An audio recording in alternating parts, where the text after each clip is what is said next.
125 grams బెండకాయ ఇలా cut చేసుకున్న ముక్కలు అనమాట. మరీ సన్న కాకుండా మరీ పెద్ద కాకుండా మీడియం సైజు బెండకాయ ముక్కలు, 1 కప్పు ఉల్లిపాయలు, 1 కప్పు కట్ చేసిన బంగాళదుంప ముక్కలు, 1 కప్పు టమాటా ముక్కలు, తరిగిన కొత్తిమీర, కందిపప్పుతో ఇది ఉడికించుకొని పెట్టుకుంది అనమాట. వాటర్ వేసి పసుపు వేసి తర్వాత ఇందులో మనము పచ్చిమిర్చి, అల్లము, ఉప్పు, కొబ్బరి ఈ 3 కలిపి పేస్ట్ చేసుకున్న ఇంగ్రీడియంట్ ఇందులో సాంబార్లో వాడతాం అనమాట.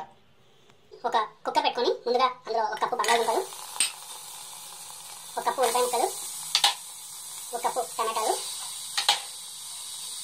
లాస్ట్ సైజ్ కప్పు బెండకాయలు. ఎక్కువ బెండకాయలు మెయిన్ ఇంగ్రీడియంట్ కాబట్టి బెండకాయలు వాడాలి. ఇప్పుడు అవన్నీ వేసుకున్న తర్వాత వాటర్ యాడ్ చేసుకున్నాము. 1 కప్పు ఓన్లీ బాయిల్ అవ్వాలి. ఆయిల్ వేసుకున్నాము. 50 ml ఆయిల్. అది హీట్ అవ్వగానే వెల్లుల్లిపాయ రెబ్బలు కొన్ని కచ్చపక్కగా దంచేసి 5-6 వెల్లుల్లిపాయ రెబ్బలు ఇందులో వేసేద్దాం. కొన్ని ఆవాలు, మినపప్పు, జీలకర్ర,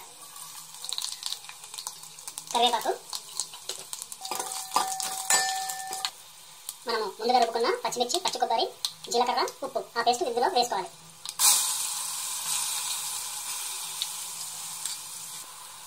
ఇది పచ్చిమిర్చి పేస్ట్ కొంచెం ఫ్రై అవ్వగానే ఉడికించి పెట్టుకున్న ముక్కలు వాటర్తో పాటు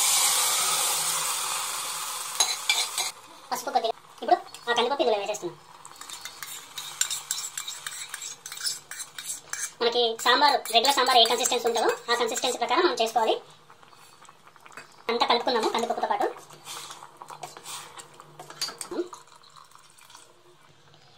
ఇలా ఉడుకుతున్న సాంబార్లో ముందుగా చెప్పాను కదా 1 పెద్ద సైజు నిమ్మకాయ రసము వేసేసుకున్నాం. ఇలా ఉడుకుతున్న సాంబార్లో కొత్తిమీర వేసుకొని మనము వేడి అన్నంతో తినేయడం. వడియాలతో మన బెండకాయ సాంబార్ రెడీ. చాలా చాలా బాగుంటుంది.